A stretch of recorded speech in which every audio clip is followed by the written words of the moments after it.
je voudrais réagir sur le rapport.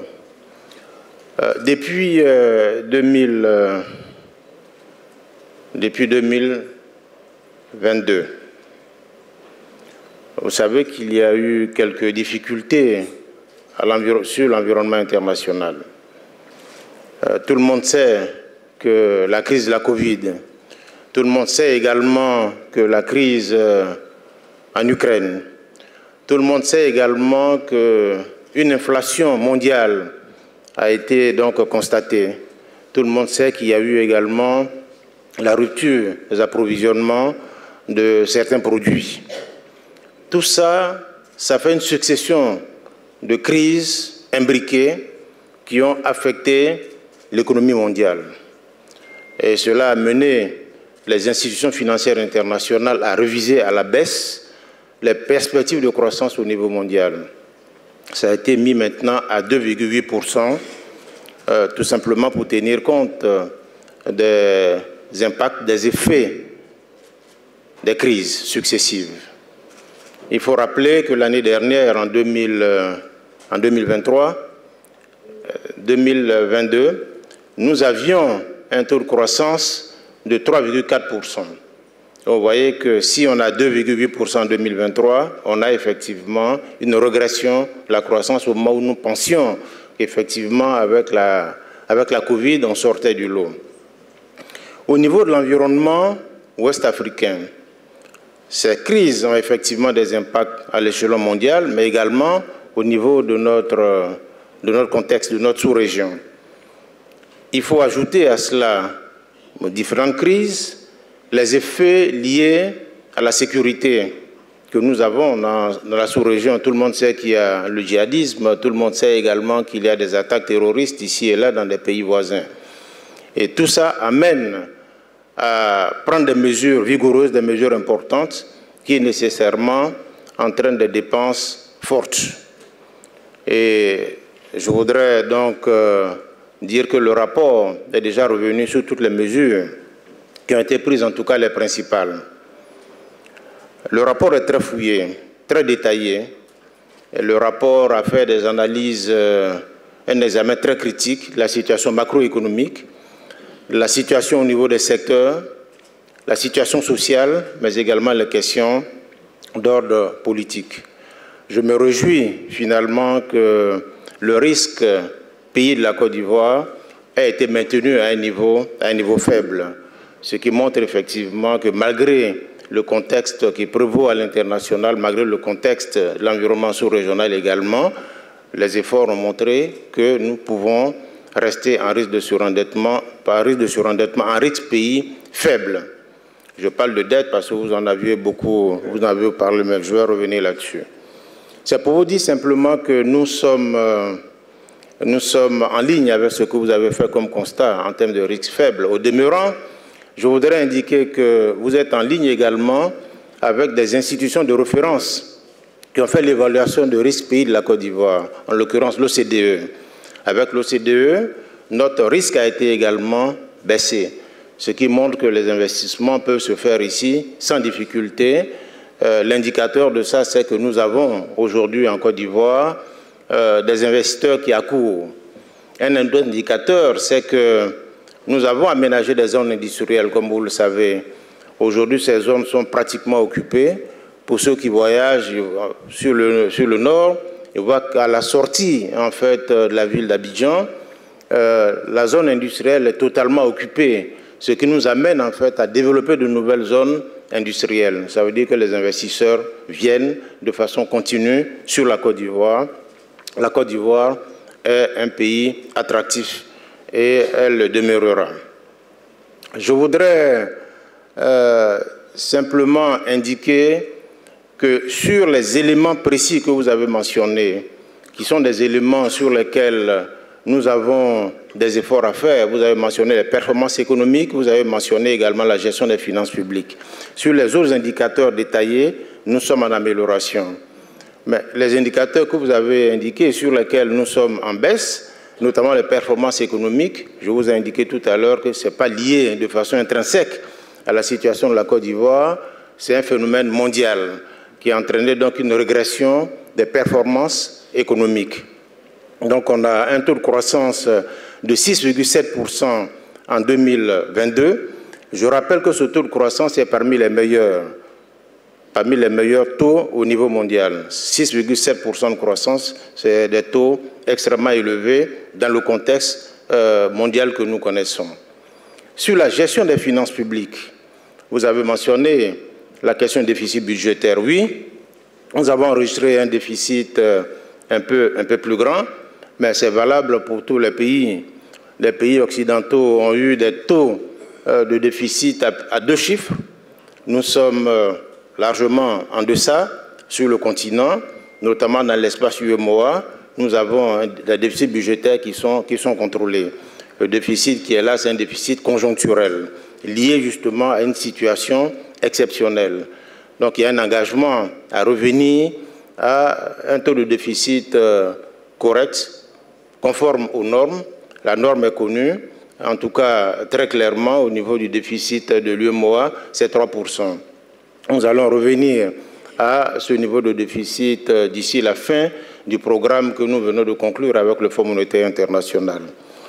Je voudrais également revenir sur quelques éléments de risque et peut-être conclure sur les questions d'ordre statistique. Sur les éléments de risque, j'ai vu que vous avez mentionné 5 éléments de risque, mais je voudrais revenir sur la Covid, sur la question de sécurité et notamment sur la question liée aux élections. Bien, sur la Covid, c'est vrai que la Covid a été, disons, un facteur qui a entamé en fait les performances de tous les pays, mais au niveau de la Côte d'Ivoire, la Covid est derrière nous. Parce que, comme vous le savez, l'état d'urgence sanitaire a été levé il y a de cela 2 semaines. Tout simplement pour dire que nous avons fini avec la Covid, tout simplement aussi parce que le constat a été fait qu'il n'y a plus de morts de Covid. Le constat est fait également que les cas actifs aujourd'hui sont très limités. Je crois qu'il y a 5 ou 6 cas qui sont maîtrisés. 99% des cas sont guéris. Ça veut dire que le taux de guérison est de 99%. Donc ça devient une maladie, je ne dirais pas banale, mais c'est une maladie qui peut être prise en charge en fait, par les structures sanitaires normales et régulières. Donc pour la Covid, je pense qu'on peut considérer que c'est quelque chose qui est derrière nous et que nous pouvons avancer. Mais dire simplement aussi, concernant la Covid, que notre système sanitaire sort véritablement renforcé de cette Covid-là. Parce que nous avons beaucoup investi. Aujourd'hui, nous avons un système sanitaire qui est prêt à répondre véritablement à une prochaine pandémie. Parce qu'il ne faut pas oublier qu'avant la Covid, il y avait Ebola. C'est parce que nous avons travaillé sur Ebola que nous avons pu rebondir assez rapidement également sur la Covid. Avec ce que nous avons fait comme investissement sur la Covid, nous sommes prêts. On n'est jamais prêt à 100%, mais nous avons en fait les bases nécessaires pour pouvoir faire face à une prochaine pandémie. Sur la question de sécurité, je l'ai dit, nous avons fait beaucoup d'investissements justement pour éviter que notre pays puisse être impacté également par tout ce qui se passe au niveau des frontières nord de la Côte d'Ivoire. Beaucoup d'investissements ont été faits, des programmes ont été mis en place. Aujourd'hui, nous pouvons considérer que nous avons également là donné des réponses fortes. Et nous continuerons d'être vigilants pour éviter justement que nous puissions être impactés par cette situation. Le dernier point de risque, ce sont les élections. Vous savez, quand on parle de la situation sociopolitique avec les prochaines élections que nous aurons, je n'ai pas le sentiment personnellement que nous aurons des difficultés avec cette élection parce que je crois que les Ivoiriens ne veulent pas revivre les affres de ce qui s'est passé en 2010 après les élections et même tout récemment ce qui s'est passé. Les élections législatives qui sont organisées ont été dans des conditions parfaites. Il n'y a aucun problème là-dessus et j'ai le sentiment personnellement qu'avec toutes les mesures qui ont été prises par le chef de l'État, avec le dialogue qui a été engagé avec son aîné et son cadet, les présidents Bédié et Gbagbo, que le climat est apaisé et que nous aurons des élections relativement apaisées. Je ne pense pas qu'il y aurait des problèmes. On puisse considérer que les élections pourront être un élément qui pourrait entraîner en fait des investisseurs à s'interroger sur ce qui se passe. Je voudrais profiter de ça pour vraiment lancer un appel aux investisseurs pour les rassurer, pour leur dire que les élections vont se passer sans difficulté. Donc, ils doivent continuer d'avoir confiance en la Côte d'Ivoire et continuer de venir ici pour investir. Maintenant, pour terminer, concernant quelques points d'ordre statistique. Vous avez mentionné tout à l'heure le ratio, le taux d'endettement. Le taux d'endettement, 52%. Mais en réalité, c'est un indicateur. Ce que nous surveillons véritablement, c'est un ratio de liquidité qui mesure la capacité du pays à pouvoir servir sa dette, à pouvoir faire face à la dette. Ce ratio, c'est le service de la dette rapporté aux recettes fiscales. Et quand ce rapport est en deçà d'un certain seuil, on dit qu'il n'y a pas de problème. Et nous sommes en deçà de ce seuil. Il faut le retenir, c'est le ratio de liquidité, service de la dette rapporté aux recettes fiscales. Le seuil il est de 18%, et nous sommes bien en deçà de ces 18%, et nous sommes capables en fait de faire face à nos engagements. Il est clair également que nous sortons d'une mission avec le Fonds monétaire international qui a confirmé que le risque d'endettement de la Côte d'Ivoire est modéré. Donc nous surveillons cela et nous travaillons véritablement à faire en sorte que les choses se passent dans les meilleures conditions possibles et que la Côte d'Ivoire puisse continuer de rassurer les investisseurs, rassurer ses partenaires et que nous sommes capables effectivement de remplir tous nos engagements. Il y a un autre point que vous avez mentionné, c'est le risque de couverture, l'exposition que nous avons par rapport au dollar. Nous avons fait une couverture sur le dollar depuis longtemps. Le montant, ou bien le chiffre que vous avez communiqué, peut-être a besoin d'être un peu revu avec nos services, parce que la part de notre dette exposée au dollar est relativement faible.